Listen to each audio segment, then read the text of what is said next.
Good afternoon, everybody. I'm Bob Gualtieri, Pinellas County Sheriff, and with me is Eric Seidel, who's the mayor of the city of Oldsmar, and Al Braithwaite, who's the city manager for the city of Oldsmar.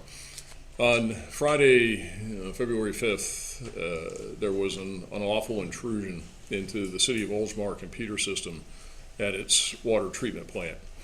Now, I'm going to provide you a little bit of background on how water is provided in Pinellas County. And there are some cities like Oldsmar that access their own well fields, have their own water treatment plants, and provide drinking water directly to their city's businesses and residences.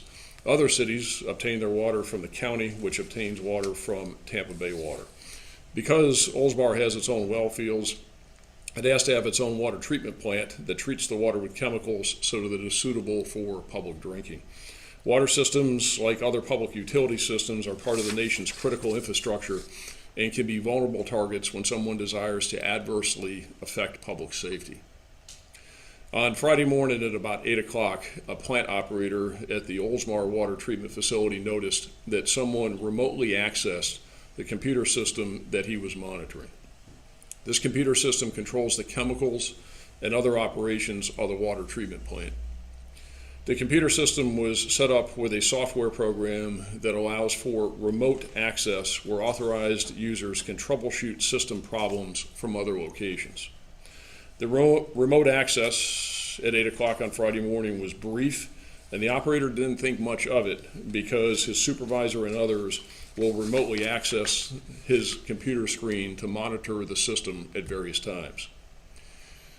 So nothing else happened from that initial intrusion at about 8 o'clock on Friday morning until about 1:30, when someone again remotely accessed the computer system, and it showed up on the operator's screen with a mouse being moved about to open various software functions that control the water being treated in the system.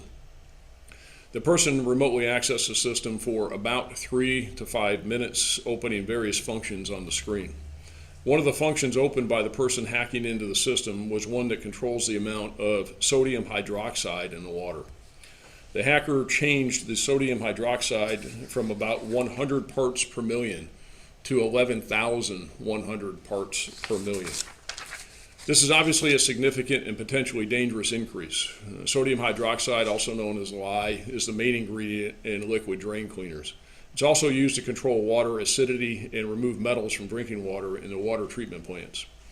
After the intruder increased the parts per million from 100 to 11,100, the intruder exited the system, and the plant operator immediately reduced the level back to the appropriate amount of 100. Because the operator noticed the increase and lowered it right away, at no time was there a significant adverse effect on the water being treated. Importantly, the public was never in danger. Even if the plant operator had not quickly reversed the increased amount of sodium hydroxide, it would have taken between 24 and 36 hours for that water to hit the water supply system, and there are redundancies in place where the water had been checked before it was released. The city manager and the mayor can answer any questions or any more information that you want regarding how the plant works. After the plant operator reversed the sodium hydroxide levels, he notified his supervisor and steps were taken to prevent further remote access to the system. The Pinellas County Sheriff's Office was notified late Friday afternoon, and we began a criminal investigation along with our federal partners at the FBI and the U.S. Secret Service. Our digital forensics unit has been working all weekend to try and determine exactly how the breach occurred and the identity of the person or persons responsible. Now, obviously, these investigations are very complicated. Right now, we do not have a suspect identified, but we do have leads that we're following. We don't know right now whether the breach originated from within the United States or outside the country. We also do not know why the Oldsmar system was targeted, and we have no knowledge of any other systems being unlawfully accessed. Because of this security breach, we are asking that all governmental entities within the Tampa Bay area with critical infrastructure components actively review their computer security protocols and make any necessary updates that are consistent with the most up-to-date practices. So that's what we know at this point. Again, somebody breached it. They took that sodium hydrochloride level up to dangerous levels, but luckily it was caught right away and there was no danger to the water system. I'm going to turn it over to the mayor and the city manager for any comments that they want to make, and then we'll all answer any questions that you have. Mayor? Thank you. Thank you, Sheriff.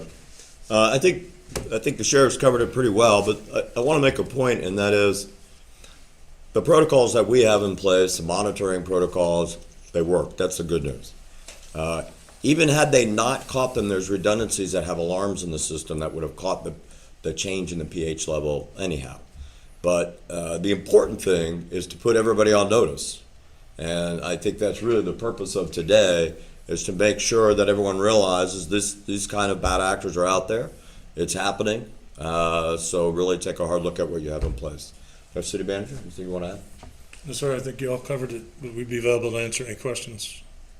Have you heard about these kind of attacks happening at other agencies around the country? I think we anticipated that, this day was coming. I can't tell you that I know a whole lot about those that we've confirmed have already happened elsewhere, but, we talk about it, we think about it, we study it, but as far as a specific, I'm not aware of one right now. If this is am I correct in understanding that this is the potable water supply, the drinking water supply? Correct. That's correct. Why is it that this is something that is allowed to be changed at all? As regards to, why are there not metrics within the system that allow this not to be changed to that dangerous level at all? Why is that even an option? Well, because the water's drawn from the ground and has some statistical things that have to happen to it in order for it to be potable.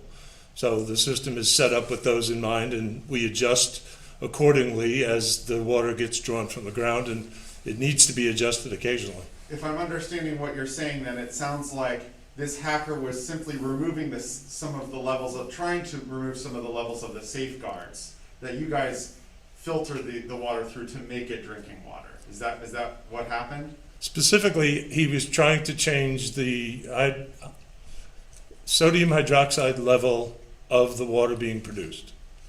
It changes the alkalinity. And so that's what he was doing. To the other point, I'm sorry. The pH, we have pH alarms throughout the system. So obviously, if you change the alkalinity level, the pH changes. That would have been an alarm throughout the entire system. So even if we hadn't noticed it right away, it would have alarmed to all of our people to notice it quickly. Has there been anything done additionally since this happened to maybe tighten things up, or any additional steps to prevent this from happening again? Could it happen again? Well, we've obviously disabled the program that enabled it to happen, and yeah, we are going to make some upgrades to other parts of the system to try and ensure that it doesn't happen again. How long before those alarms sound? I'm sorry, ma'am? How long before those alarms go off? You caught it, but when Instantly, as soon as the level is beyond what the system says it should be, an alarm goes off.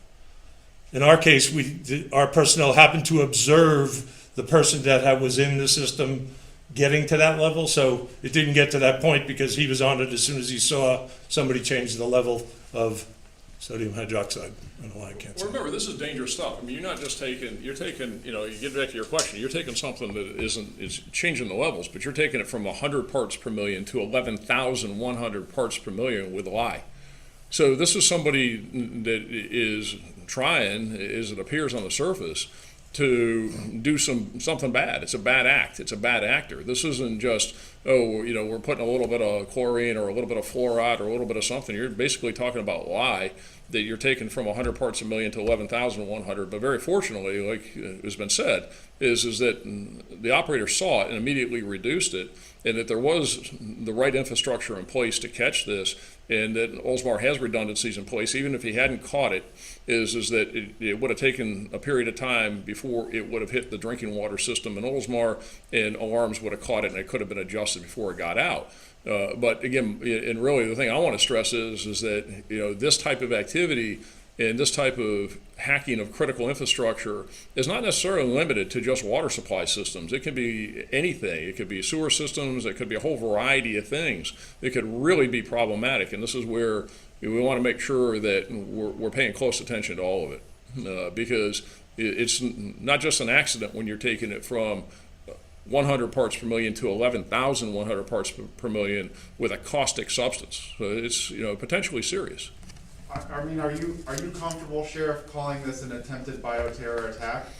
Well, what I'm comfortable, it is what it is. I mean, you can put whatever label you want on it. What it is that somebody hacked into the system, not just once but twice, and controlled the system, took control of the mouse, moved it around, opened the program, and changed the levels from 100 to 11,100 parts per million with a caustic substance. So you label it however you want. I'm telling you those are the facts. And in order to get into the system, somebody had to use some pretty sophisticated ways of doing it. Yeah, Jack, go ahead. Yeah, sure. I mean, obviously good that these redundancies were in place and would have caught it even if the supervisor had not been monitoring it as it was happening.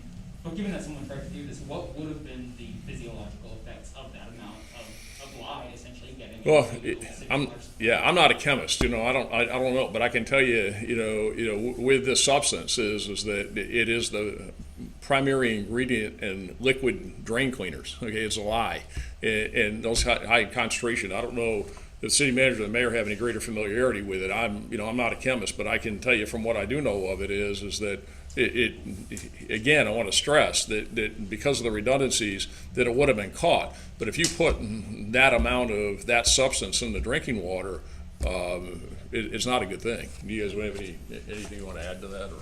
No, not really. I mean, the reality of it is Could you that could you step to the mic, please? Sure.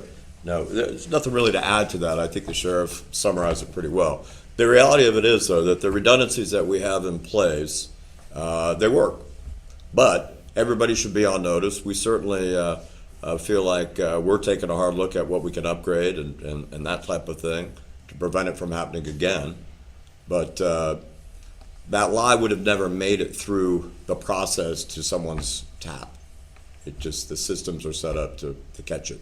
But everyone should be on notice. Roughly how many people live in Oldsmar? Just under 15,000. Sheriff, have you notified other agencies like Tampa Water, your own water? I mean, is that an FBI job or how does that go? Yes, so I've been in contact, of course, with the FBI, with our federal partners. Been in touch with the other municipalities in the area, with Tampa Bay Water, et cetera. I had discussions over the weekend with city and county officials across the Tampa Bay area to make them aware of it, because we wanted them to just be vigilant and to look at their systems and know that somebody's trying to do this and address the potential vulnerability. What type of charges? I mean, I know the investigation's still going on, but what kind of charges would this guy face, federal and? Well, of course, there could be some federal charges. A lot of it would depend upon, there's a lot of things that, of course, there are state felonies that would absolutely apply, and it would be a felony offense. One of the big questions I have is that, and I don't know, it's still an ongoing investigation, and it's very much active, is that where did it originate from? Did it originate from here in Pinellas County in the state of Florida in the United States, or outside the United States? So there's a lot of questions, and I think some of that would also determine if we're able to identify, who it is, what type of charges they would face. This kind of investigation it sounds like it might require more than the FBI. I mean, do you anticipate this could involve other agencies as well on the federal level, NSA? We'll see where it goes. Again, we're still very early in the investigation, and we're all working collectively and collaboratively in the investigation, and I'm sure that if additional resources are needed, they'd be available. Is it safe to say it was making the water more acidic?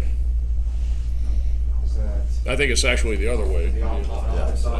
It's actually the other way. So when the water's in there, and I'm no water person, but the water's in the ground, it's in the well fields. Right? So it's got all kinds of chemicals in it, it's got all kinds of acidic qualities, etc. So you have to test the pH, and you have to bring it back, and you have to get it in balance so that it's consumable, so it's drinking water. And that's the whole purpose of this. And of course, they put certain additives in it, but it's making it less acidic. It's making it so it's drinkable. It's to adjust the pH balance. Again, there's a whole variety of chemicals. It just so happens that this one is when it's used appropriately, it obviously works and it's fine.